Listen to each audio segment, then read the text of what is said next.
I just remembered I had this, so I'm going to use this to help me support it better. So now don't have to worry about it sliding around. Actually, if I want to, I can even be sneakier and do a magnet on the back side, like so. Make sure it's pinned up against there. And then if I really want this to make sure it's flat, grab another magnet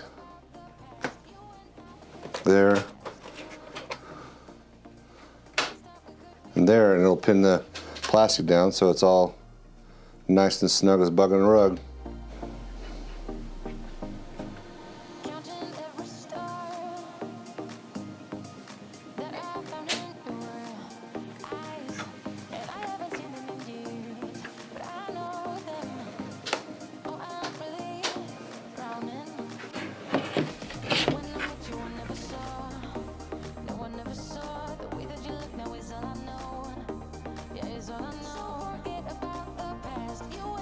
Could be lasting.